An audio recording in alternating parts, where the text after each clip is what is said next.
Hoy vamos a continuar con la interpretación del electrocardiograma y hablaremos del cuarto parámetro que reportamos y que corresponde al complejo QRS. Como su nombre lo indica, este complejo está conformado por tres ondas, Q, R y S, o diversas combinaciones de ellas que representan el orden vectorial de despolarización ventricular. Es decir, cuando hablemos de QRS debemos pensar inmediatamente en despolarización ventricular. La onda Q es la primera deflexión negativa del complejo. La onda R, la positividad del QRS, mientras que la onda S representa la negatividad que está precedida por una onda R. Lo que quiere decir que las ondas R son solo positivas y las ondas Q y S son solo ondas negativas. En el electrocardiograma lo que se reporta propiamente es la duración del complejo. Sin embargo, no es lo único a lo que tenemos que hacer revisión. Esta duración representa el tiempo que tardan los ventrículos en despolarizarse y se expresa en segundos.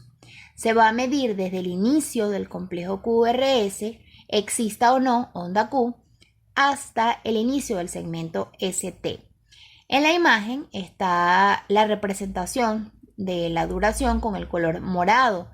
Importante, muchachos, un complejo de despolarización ventricular siempre se llama complejo QRS, independientemente de si las tres ondas están presentes o no. Y les digo esto porque estos complejos tienen diferentes morfologías, dependiendo de la derivación que estemos analizando. Y en este punto hay que tener claro dos cosas. La primera es cuáles son las derivaciones y dónde se ubican, es decir, de qué parte del corazón me están dando información. Y dos, cuál es la dirección de los vectores.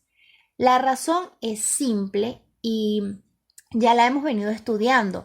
Si yo conozco la dirección del vector y sé dónde está ubicada la camarita que lo está observando, yo puedo determinar si ese vector se está acercando o alejando del electrodo explorador. Si esa camarita lo está viendo por la punta o por la cola, y así voy a saber qué se va a inscribir en el papel del electrocardiograma. Recordando que si el vector se acerca al electrodo, se inscribe una deflexión positiva, pero si se aleja, se va a inscribir una deflexión negativa. Vamos a ver la imagen. Yo aquí les representé los tres vectores de despolarización ventricular y cómo se corresponden con la configuración de los complejos en las 12 derivaciones. Con la flecha de color azul está representado el vector septal, en verde el vector de paredes libres y en fucsia el póstero-basal, que representan las ondas Q, R y S respectivamente.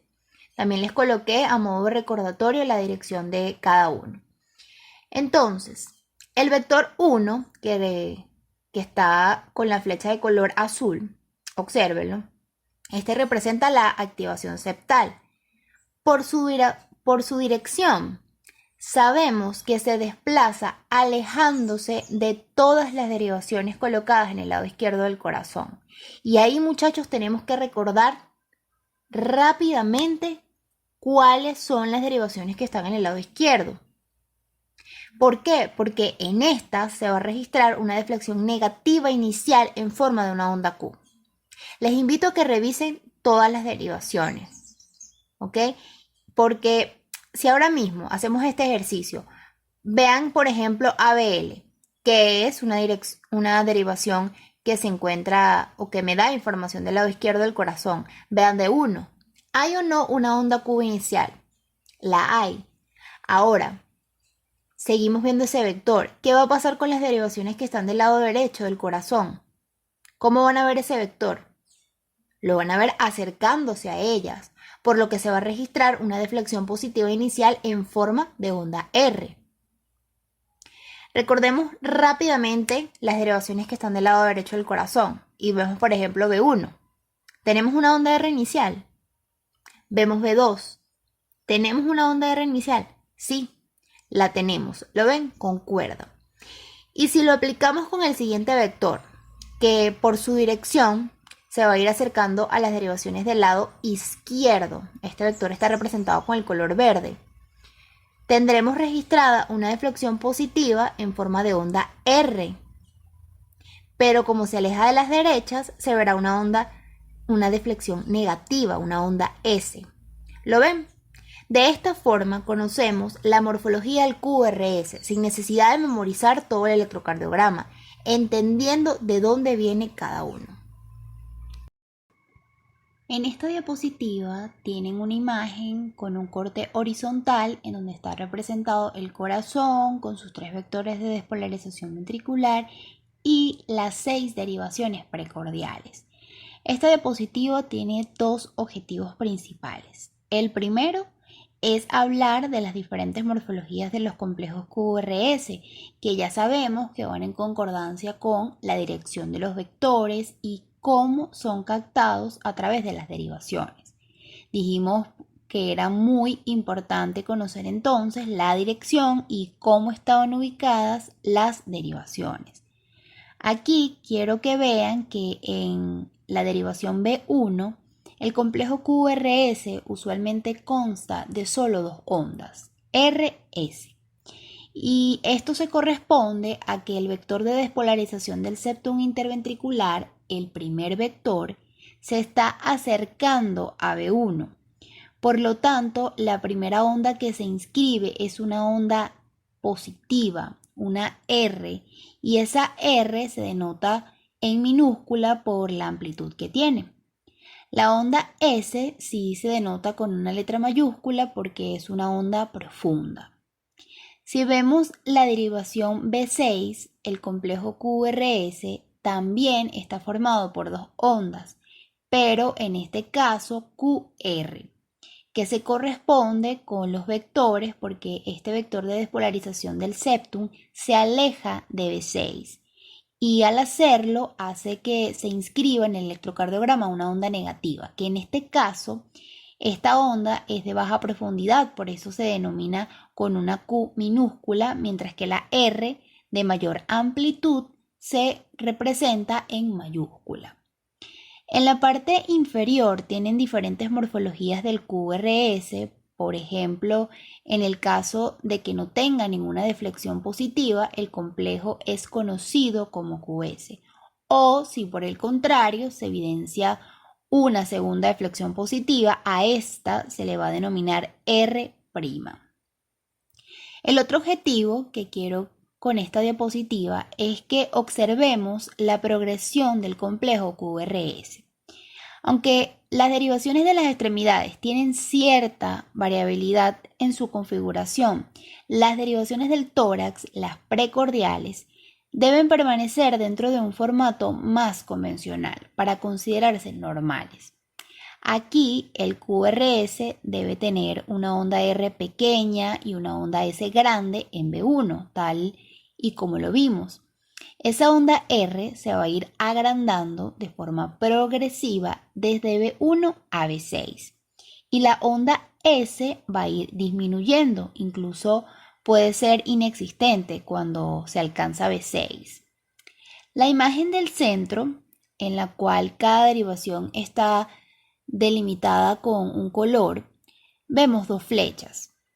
Una roja que refleja el aumento progresivo de esa onda R de B1 a B6. Aquí quizás pueden preguntarse por qué veo un voltaje menor en B6 y esto se corresponde en este caso a interposición del pulmón. Por eso se ve de esta forma. En la flecha de color negro, por otro lado, está representado la disminución en el voltaje de la onda S. Un punto importante también es conocer la transición, la zona de transición, que hace referencia al lugar donde la onda R se torna igual o se hace más grande que la onda S. ¿Cómo es esto? Si nosotros vemos B1, la onda R tiene una baja amplitud, ¿cierto? Y la S es profunda. Si nos vamos a B2, también tenemos baja amplitud en la onda R y una S profunda. Si vemos B3, parece que la onda R y la S tienen el mismo tamaño. Y si vemos B4, definitivamente la onda R es más grande que la onda S. Entonces, B3 y B4 definen perfectamente la zona de transición. Son llamadas las derivaciones de transición. Ahora, si vamos a la imagen superior, observamos B1 y tenemos la onda R de baja amplitud, pero la onda S también. De hecho, podemos decir que miden lo mismo. Si vemos B2, la onda R es más grande que la onda S. Lo que quiere decir que aquí la zona de transición ocurre en B1 y B2, pero lo normal es que ocurra entre B3 y B4, por lo que aquí decimos que es una transición temprana. Si vemos la imagen inferior, hacemos el mismo ejercicio, vemos B1, B2, B3, B4 y la onda R sigue siendo más pequeña que la S. Pero entonces vemos B5 y nos damos cuenta que las dos ondas aquí miden lo mismo y en B6 definitivamente la onda R es más grande que la S. La transición ocurrió entre B5 y B6, pero como dijimos que lo normal es que ocurra entre B3 y B4, aquí estamos en presencia de una transición tardía. Ojo, en electrocardiograma siempre debemos hacer la medición objetiva, es decir, medir cada cuadrito para poder determinar si la onda es igual, mayor o menor que otra. Estas son las características normales del complejo QRS. Nosotros cuando reportamos colocamos la duración, la cual está expresada en segundos y el valor normal va desde 0,06 a 0,10 segundos. Es decir, que cada complejo QRS debe medir entre 1.5 y 2.5 cuadritos pequeños. Si vemos este ejemplo de QRS y lo queremos medir, lo vamos a hacer desde el inicio de la onda Q hasta el inicio del segmento ST. Y aquí corresponde a dos cuadritos. Eso lo vamos a multiplicar por 0,04, que es el valor al que equivale cada cuadrito pequeño en segundos, y vamos a tener un valor de 0,08 segundos. Este valor lo consideramos normal por estar dentro del rango. La importancia de determinar la duración del complejo QRS es que nosotros podemos clasificarlo como QRS ancho o QRS estrecho y en base a esto dilucidar entre un número de patologías que producen estos cambios en el electrocardiograma, por ejemplo, los bloqueos.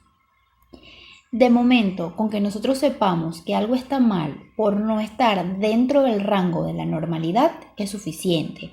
Pero claro, nosotros no vamos a evaluar solamente la duración del complejo en su totalidad, también tenemos que evaluar la duración de esa onda Q, porque no debe durar más de 0,04 segundos, es decir, no debe durar más de un cuadrito pequeño, de 1 milímetro. También es muy importante que verifiquemos el voltaje, es decir, la amplitud de esos complejos QRS. La onda R cambia de voltaje según la derivación que estemos explorando. Por ejemplo, si estamos viendo las derivaciones del plano frontal, en D1 la onda R debe ser menor a 1.5 milivoltios. En ABL menor a 1 milivoltio y en el caso de D2, D3 y ABF menor a 1.9 milivoltios.